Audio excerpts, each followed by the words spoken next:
எத்தனை பேர் விசுவாசிக்கிறீங்க? ಎಷ್ಟು ಜನ ನಂಬ್ತೀರಾ? ஆமென். இன்றோடு எல்லா துக்கங்களும் மறைகிறது. ಈ ದಿನದೊಂದಿಗೆ ಎಲ್ಲ ದುಃಖಗಳು ಮರೆಯಾಗಲಿದೆ. கர்த்தர் புதியன செய்ய போகிறார். ದೇವರು ಹೊಸ ಕಾರ್ಯಗಳನ್ನು ಮಾಡಲಿಕ್ಕಿದ್ದಾರೆ. ஆமென். ஹalleluya. ಹalleluya. எல்லாரும் சொல்லுங்க.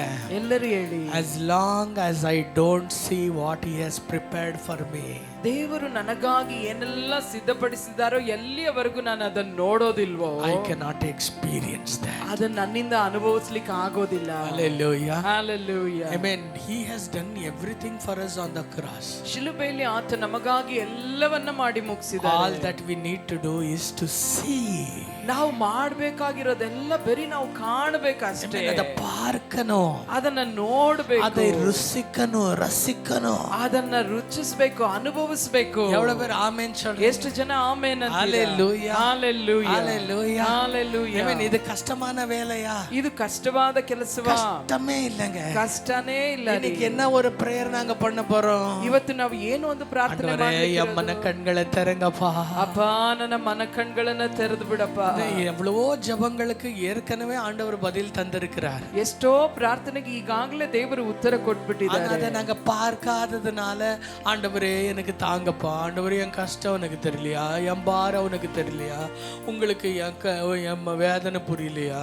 ಅದನ್ನು ಕಾಣದೇ ಇರೋದ್ರಿಂದ ದೇವರೇ ನನಗೆ ಅದನ್ನ ಕೊಡಪ್ಪ, ನನ್ನ ಕಷ್ಟ ನಿಮ್ಗೆ ಅರ್ಥ ಆಗ್ತಿಲ್ವಾ, ನನ್ನ ವೇದನೆ ನಿಮಗೆ ತಿಳಿತಾ ಇಲ್ವಾ, ನನಗೆ ಅದು ಕೊಡು ಅಂತ ನಾವು ಪದೇ ಪದೇ ಕೇಳ್ತಾನೆ ಇದ್ದೇವೆ. வேலையை விட்டு சோறை விட்டு எல்லாமே விட்டு, ಕೆಲಸ ಬಿಟ್ಟು ಊಟ ಬಿಟ್ಟು ಎಲ್ಲ ಬಿಟ್ಟು உபவாசத்துல கிடந்து ಉಪವಾಸದಲ್ಲಿ ಇದ್ಕೊಂಡು கண்ணீரிட்டு கொண்டிருந்தா அவர் என்ன செய்ய முடியும்? அவர் நினைக்கிறது அவ்வளவுதான், உன் கண்ணு திறக்கப்படட்டும். ಕಣ್ಣೀರು ಸುರಿಸ್ತಾ ಉಪವಾಸ ಮಾಡ್ತಾ ನಾವು ಕೇಳ್ತಾ ಇದ್ರೆ ಆತ ಏನ್ ತಾನೇ ಮಾಡ್ಲಿಕ್ಕೆ ಸಾಧ್ಯ? ಆತ ನಿನ್ ಕಣ್ಗಳು ತೆರೆಯಲ್ಪಡಬೇಕು. Amen. The greatest sad news, the biggest sad news is that you are not seeing what God has kept for you. ಒಂದು ದೊಡ್ಡ ದುಃಖಕರವಾದ ಸಂಗತಿ ಏನು ಅಂದ್ರೆ ನೀವು ನೋಡ್ತಾ ಇಲ್ಲ ದೇವರು ನಿಮಗಾಗಿ ಏನೆಲ್ಲ ಸಿದ್ಧ ಮಾಡಿದ್ದಾನೆ. Amen. Let me tell you something like this. ಒಂದನ್ನು ಈ ರೀತಿಯಾಗಿ ನಾನು ಹೇಳಲಿಕ್ಕೆ ಬಯಸ್ತೇನೆ. ஆவியானவருக்கு இருக்கிற பெரிய வலி என்ன தெரியுமா? ದೇವರ ಆತ್ಮನಿಗಿರುವಂತ ಒಂದು ದೊಡ್ಡ ದುಃಖ ಏನ್ ಗೊತ್ತಾ? Amen. நீ பார்க்கலையேனுதான். ನೀನ್ ನೋಡ್ತಾ ಇಲ್ವಲ್ಲ ಅನ್ನೋದು. Amen. பிசாசு இருக்கிற ஒரு பெரிய சந்தோஷம் என்ன தெரியுமா? ಸೈತಾನಿಗಿರುವಂತ ದೊಡ್ಡ ಸಂತೋಷ ಏನ್ ಗೊತ್ತಾ? நீ பார்க்கலையேனுதான். ನೀನ್ ನೋಡ್ತಾ ಇಲ್ಲ. எவ்வளவு பேருக்கு ஆமென் சொல்றீங்க? ಎಷ್ಟು ಜನ ಆಮೇಲೆ? As long as you don't see, ಎಲ್ಲಿವರೆಗೂ ನೀವು ನೋಡಲ್ವೋ, the kingdom of darkness will be ruling over you. ಕತ್ತಲೆಯ ರಾಜ್ಯ ನಿಮ್ಮ ಮೇಲೆ ಆಳ್ವಿಕೆ ಮಾಡ್ತಾ ಇರ್ತದೆ. When you see what God has done for you, ದೇವರು ನಿಮಗಾಗಿ ಸಿದ್ಧ ಮಾಡಿರೋದನ್ನ ನೀವು ನೋಡೋದಾದ್ರೆ, you need not to defeat the devil, you will see the devil defeated. ನೀವು ಸೈತಾನ್ನ ಸೋಲಿಸೋದೇ ಬೇಕಾಗಿಲ್ಲ, ಸೈತಾನ ಸೋತು ಹೋಗಿರೋದನ್ನ ನೀವು ನೋಡುವವರಾಗಿರ್ತೀರಿ. ಅರ್ಥ ಆಗ್ತದ ನಾ ಹೇಳ್ತಾ ಇರೋದನ್ನ? ನಾ ಹೇಳೋದು ನಿಮಗೆ ಅರ್ಥವಾಗ್ತಾ ಇದೆಯಾ? இன்னைக்கு இந்த மெசேஜ் எல்லாம் நீங்க ஒண்ணுதான் ஜெபம் பண்ணணும். ಈ ದಿನದ ಈ ಸಂದೇಶದಲ್ಲಿ ನೀವು ಒಂದೇ ಪ್ರಾರ್ಥನೆ ಮಾಡಬೇಕು. ಮೆಸೇಜ್ ಫುಲ್ ಆಗಿ ನಿಮ್ಮ ಪ್ರೇಯರ್ ಒಂದೇ ಆಗಿರಬೇಕು. ಮೆಸೇಜ್ ಪೂರ್ತಿ ನಿಮಗೆ ಒಂದೇ ಒಂದು ಪ್ರಾರ್ಥನೆ. ದೇವರೇ ನನ್ನ ಮನ ಕಣ್ಣುಗಳನ್ನ ತೆರೆ. ದೇವರೇ ನನ್ನ ಮನ ಕಣ್ಣುಗಳನ್ನ ತೆರೆಯಪ್ಪ. ಇನ್ನು ಎಷ್ಟು ದಿನ ನಾ ಭಯದಲ್ಲೇ ಬದುಕಬೇಕು? ಇನ್ನು ಎಷ್ಟು ದಿನ ನಾ ಭಯದಲ್ಲೇ ಜೀವಿಸಬೇಕು? ಎಷ್ಟು ದಿನ ನಾ ಬಂದು ಚಿಂತೆಯಲ್ಲೇ ನಾನು ಇರಬೇಕು? ಇನ್ನು ಎಷ್ಟು ದಿನ ನಾ ಚಿಂತೆಯಲ್ಲೇ ಜೀವಿಸಬೇಕು? ಎಷ್ಟು ದಿನ ನಾ ಗೋಳಾಟದಲ್ಲೇ ಇರಬೇಕು? ಇನ್ನು ಎಷ್ಟು ದಿನ ನಾ ಗೋಳಾಟದಲ್ಲೇ How many times I should be in tears?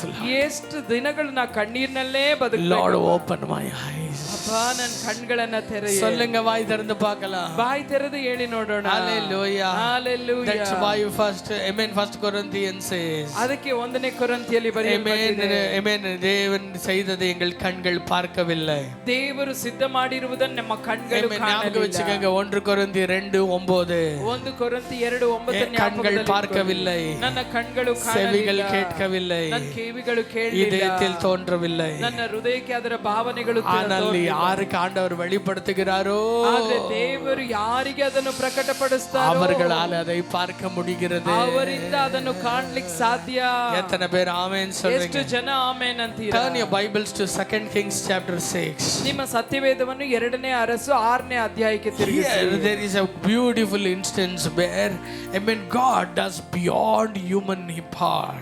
ಇಲ್ಲಿ ಸುಂದರವಾದ ಒಂದು ಕಾರ್ಯ, ದೇವರು ಮನುಷ್ಯನಿಂದ ಆಗದೇ ಇರುವಂತ ಕಾರ್ಯವನ್ನು ದೇವರು ನೆರವೇರಿಸಿದರು. The enemy king wanted to destroy Israel and the armies of Israel.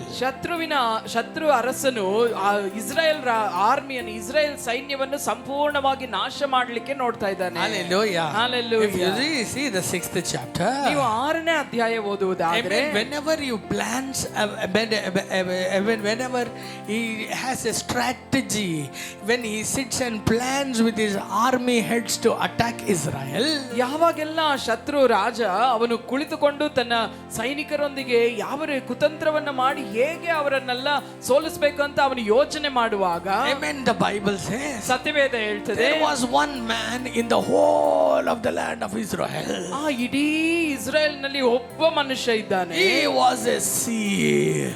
ಆತನು ದರ್ಶಿಯಾಗಿದ್ದಾನೆ. He was a prophet. ಆತನು ಪ್ರವಾದಿಯಾಗಿದ್ದಾನೆ. His name was Elisha. ಆತನ ಹೆಸರು Elishah. Hallelujah. Hallelujah. His eyes was open. ಆತನ ಕಣ್ಗಳು ತೆರೆಯಲ್ಪಟ್ಟಿವೆ. Because his eyes was open. ಆತನ ಕಣ್ಗಳು ತೆರೆಯಲ್ಪಟ್ಟಿರೋದ್ರಿಂದ, ஒருத்தன் கண்ணு திறக்கப்பட்டதுனால, ಒಬ್ಬನ ಕಣ್ಣು ತೆರೆಯಲ್ಪಟ್ಟದ್ರಿಂದ முழு இஸ்ரவேலை யாவனும் டச் பண்ண முடியல. ಪೂರ್ತಿ ಇಸ್ರಾಯೇಲ್ ನನ್ನ ಯಾರು ಕೂಡ ಮುಟ್ಲಿಕ್ಕೆ ಸಾಧ್ಯವಾಗ್ತಿಲ್ಲ. ಕಣ್ಣು ತೆರೆக்கப்பட்டிருந்தா, ನಿಮ್ಮ ಕಣ್ಗಳು ತೆರೆಯಲ್ಪಟ್ಟಿದ್ರೆ ಫುಲ್ ಫ್ಯಾಮಿಲಿಯ ಪಿಸಾಸು ಟಚ್ பண்ண முடியாது. ನಿನ್ನ ಪೂರ್ತಿ ಕುಟುಂಬವನ್ನೇ ಸೈತಾನ್ ಮುಟ್ಲಿಕ್ಕೆ ಸಾಧ್ಯವಿಲ್ಲ. ಬಿಸಿನೆಸ್ ಪಿಸಾಸು ಟಚ್ பண்ண முடியாது. ನಿನ್ನ ವ್ಯಾಪಾರವನ್ನ ಸೈತಾನ್ ಮುಟ್ಲಿಕ್ಕೆ ಸಾಧ್ಯವಿಲ್ಲ.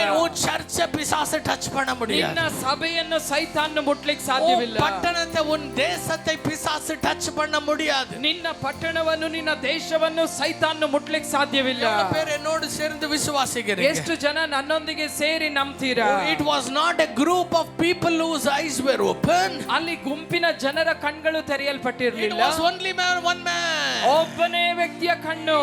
He was he was a revealer of all the plans of the devil. ಎಲ್ಲ ಶತ್ರುವಿನ ಕಾರ್ಯಗಳನ್ನು ಪ್ರಕಟಿಸುವಂತ ಒಬ್ಬ ವ್ಯಕ್ತಿ ಆತನಾಗಿದ್ದ. Hallelujah. Are you here with me? ನನ್ನೊಂದಿಗೆ ನೀವಿದ್ದೀರಾ? ನಾನು சொல்றத ಕೇಳ್ತಿட்டு இருக்கீங்களா? ನಾನು ಹೇಳೋದನ್ನ ನೀವು ಕೇಳ್ತಾ ಇದ್ದೀರಾ? One person. ಒಬ್ಬನೇ ಒಬ್ಬ ವ್ಯಕ್ತಿ. Whatever they would speak in a hidden place. ಅವರು ಗುಪ್ತವಾಗಿ ಏನೆಲ್ಲ ಮಾತನಾಡ್ತಾ ಇದ್ರು. ವಾನ ಮಂಡಲದಲ್ಲಿ ಪಿಸಾಸು பேசுறது எல்லாமே, ಮಧ್ಯಾಕಾಶದಲ್ಲಿ ಸೈತಾನು ಮಾತನಾಡುವ ಎಲ್ಲ ಕಾರ್ಯಗಳನ್ನು, ನರಕದಲ್ಲಿ இருக்கிற ಆವಿಗಳು பேசுகிறது எல்லாமே, ನರಕದಲ್ಲಿರುವ ಆತ್ಮಗಳು ಮಾತನಾಡುವುದೆಲ್ಲವನ್ನ எல்லாமே ஒருவனுடைய காதுல கேட்கும். ಎಲ್ಲವೂ ಒಬ್ಬನ ಕಿವಿಯಲ್ಲಿ ಕೇಳಲ್ಪಡ್ತಾ ಇದೆ. ನಾನು ನಿಮಗೆ ಹೇಳ್ತೇನೆ, if God can do it in the life of Elisha, ದೇವರು ಎಲೀಷನ ಜೀವಿತದಲ್ಲಿ ಆ ಕಾರ್ಯವನ್ನು ಮಾಡಲಿಕ್ಕೆ ಸಾಧ್ಯ ಎನ್ನುವುದಾದರೆ, ஆவியானவர் ஒருவனுக்குள்ள அபிஷேகத்தை ஊற்றி அதை செய்ய முடியும் என்றால், ದೇವರು ಒಬ್ಬನ ಮೇಲೆ ಅಭಿಷೇಕವನ್ನು ಸುರಿಸಿ ಆ ಕಾರ್ಯವನ್ನು ಮಾಡಲಿಕ್ಕೆ ಸಾಧ್ಯ ಎನ್ನುವುದಾದರೆ, ஏற்பாட்டிலே ಹೊಸ ಒಡಂಬಡಿಕೆಯಲ್ಲಿ அந்த தேவன் தங்கும் வாசஸ்தலமாய் இருக்கிற உங்களுக்குள்ள, ಆ ದೇವರು ವಾಸ ಮಾಡುವಂತ ಸ್ಥಳವಾಗಿರುವ ನಿಮ್ಮೊಳಗೆ, பரலோகத்தையே சிங்காசனமாய் வைத்துக்கொண்டு பூமியை தன்னுடைய பாதபடியாய் வைத்துக்கொண்டு இருக்கிறவர், ಪರಲೋಕವನ್ನೇ ಸಿಂಹಾಸನವಾಗಿ ಭೂಮಿಯನ್ನು ಪಾದಪೀಠವಾಗಿ ಇಟ್ಟುಕೊಂಡಿರುವ ಆತನು, he lives inside you. ಆತನು ನಿಮ್ಮೊಳಗೆ ವಾಸವಾಗಿದ್ದಾನೆ. ಆತ ನಿಮ್ಮೊಳಗೆ ವಾಸವಾಗಿದ್ದಾನೆ. You not just carry his voice, you are the carrier of God. ನೀವು ಆತನ ಸ್ವರವನ್ನು ಒತ್ತಿರುವವರಲ್ಲ, ಆ ದೇವರನ್ನೇ ಒತ್ತಂತ ವ್ಯಕ್ತಿಗಳು. How much more you can see the defeat of the enemy. ಇನ್ನು ಎಷ್ಟು ಹೆಚ್ಚಾಗಿ ನೀವು ಆ ಶತ್ರುವು ಸೋತು ಹೋಗಿರೋದನ್ನ ಕಾಣ್ಲಿಕ್ಕೆ ಸಾಧ್ಯ. How much more you can see the weakness of your enemy. ಇನ್ನು ಎಷ್ಟು ಹೆಚ್ಚಾಗಿ ನೀವು ಆ ಶತ್ರುವಿನ ಬಲಹೀನತೆಗಳು ನಿಮ್ಮಿಂದ ಕಾಣ್ಲಿಕ್ಕೆ ಸಾಧ್ಯ. You are not born to lose, you are born to see success. ನೀವು ಸೋಲುವುದಕ್ಕಾಗಿ ಹುಟ್ಟಿದವರಲ್ಲ, ಜಯಶಾಲಿಗಳಾಗಿ ಜೀವಿಸುವುದಕ್ಕಾಗಿ ಹುಟ್ಟಿದವರು. You are not born to be defeated, you are born to defeat. ನೀವು ಸೋಲುವುದಕ್ಕಾಗಿ ಹುಟ್ಟಿದವರಲ್ಲ, ಸೋಲಿಸುವುದಕ್ಕಾಗಿ ಹುಟ್ಟಿದವರು. You are not born to live in sickness, you are born to heal. ನೀವು ವ್ಯಾಧಿಯಲ್ಲಿ ಜೀವಿಸುವುದಕ್ಕಾಗಿ ಹುಟ್ಟಿದವರಲ್ಲ, ನೀವು ಸ್ವಸ್ಥಪಡಿಸುವುದಕ್ಕಾಗಿ ಹುಟ್ಟಿದವರು. You are not born to be discouraged, you are born to overcome. ನೀವು ನಿರಾಶೆಗೊಳಗಾಗುವುದಕ್ಕಾಗಿ ಹುಟ್ಟಿದವರಲ್ಲ, ನಿರಾಶೆಯನ್ನು ಜಯಿಸುವುದಕ್ಕಾಗಿ ಹುಟ್ಟಿದವರು. Can I hear a big hallelujah?